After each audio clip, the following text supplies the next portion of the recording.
Devamlı anlaşacağız, hürmetli vatandaş.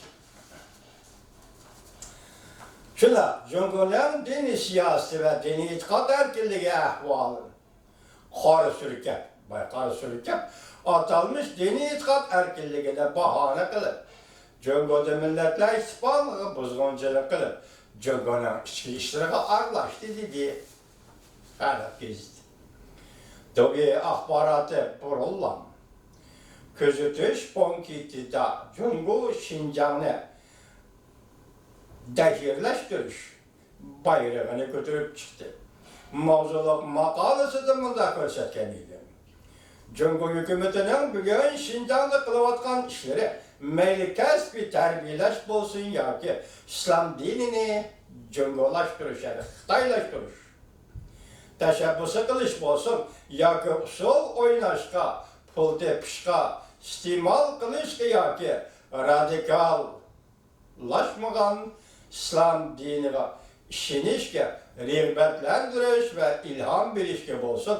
Ameliyette, mahiyetçetin alsak bu tarihçallıklarının emisi dinni dehirleştirişin ilgili sürüşten ibaret idi.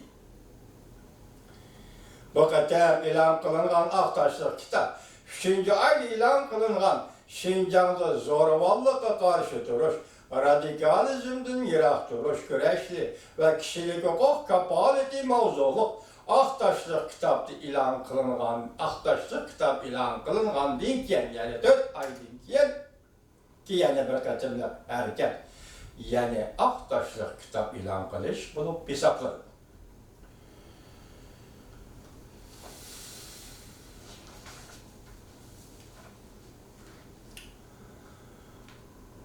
Bugünkü vaziyet bilen okşaşlar. Şu vaxtda xalqara cemiyette qayta terbiyeleşleri doğrusudaki muhakeme yani Şincay'da deydi. Muhakeme münazirler keskinleşip şunu diyen Cumhur'da turuşluq çat devlet elçilerini Şincan'ı ziyaret kılışka teklif edip Müstemlike Uyguristan'ı ziyaret kılışka teklif edip teşebbüskarlık bilen Şincan doğrusunda uçur tarkıtıp Aktaşlık kitap ilan kılış yolları arkalık Cumhur'un meydanını görsetkeniydi. Büzülüp Şincay'da baba iş. Şincan meselesi pan-Türkizm tüpeyli ve ideolojiye tüpeyli ve Cumhur'un Şincan'ı baş kuruş siyasi tüpeyli kayta halkaralı sadayanlı tip muhakeme münazirle peyda kıldı. Endi bugün Amerika bilen Cumhur karşılaşıp durgan vaziyet aslında Şincan meselesi yani de Amerika Cumhur'unu gıdırlaydıgan bir kuralga aylan. Bana haber yazmışı doğuyu torbeti yazıvatıdı. Bu anda çet ellerde buluvatkan ya ki kömül bilişle Amerika koşmuştaktır bolsun, gayret dünyası bolsun. Kömül bilişlerini Xitay doğuyu torbeti yukarıdaki süpet cümlelerle süpetlep tapşırıvatıdı siz bilen bizgi vatandaş nime deydi. Şincan meselesi yanıla Amerika Cumhur'una gıdırlaydıgan bir meseleye ayrılıp kaldı. Amerika koşmuştaktır Cumhur'un milyonluğun Müslüman Uygurlar nazarband kılganlığı zamanımızda degidir dep ayıplıydı. Cumhur'un alakadar matbuatları Amerika bir taraflama kararlarını taşlap yetişi gerek dedi. Mavzula haber yettiğince 20. günü Amerika avazdan Xitay Tili programımız ilan kılındı haber. Bunda başlar. Cumhur'un organ gazeteleri bayana xalq gazete yani baykama qala şembe günü yani 20. günü Jongshen isimli bir kişinin obzorunu ilan kılıp Amerika'ya aylakçılık kılıp Amerika bir taraflama kararlarını çörübeti pakit hürmet kılış Cumhur'da dini itikat hukukları hatırasını şekleştirmesi lazım. Burundan burun Amerika koşmuştaktır Cumhur'un az sallık Müslümanlar kandak muamele kılıp atkanlığını tenkit kılanıydı.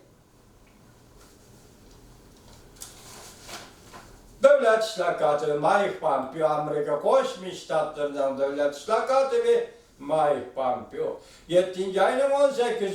günü Cumhur hükümetinin Şincan'da Uygurlar'a selavatkan zulümlerini zamanımızdan deği dep eypligen. Devlet İşlakatı Mike Pompeo yine bazı devletlerge besilmişti dep Amerika'da ötküzülüdüğün dini itikat erkinliği bu içe ministerler yığını katlaşmasını talep kıldı dep eypligen.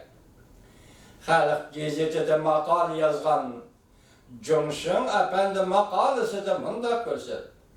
Cunga dini itikat hukukunu hürmet kıldı. Ya yalgancılık, kazzaplık, yalgancılık. Bunun başka kıslar bu milletke yaraşmaydı cuma. Bu Xitay milleti bunun başka kıslar yaraşmaydı. Dini itikat hukukunu hürmet kıldı o diyen ve Amerika'da bazı kişilerin yaman garızı var. Şincan'da kurulgan kesbi terbiyeleş merkezleri doğrusu da toxtamay sözlep Cungo'nun obrazını xunuklaştırıp atıdığı diye. Johnson Efendi Halk Gazetesi yazgan makalesidir. Muş ayının 5'inde 22 devlet birleşimi bayanat elan kılıp Cungo Şincan'da Uygurları zor külemde nazarband kılışını toxtuş gerekte müracaat elan kıldı. Ve haber yazıcı ahir kıstırıp koygan cümlede.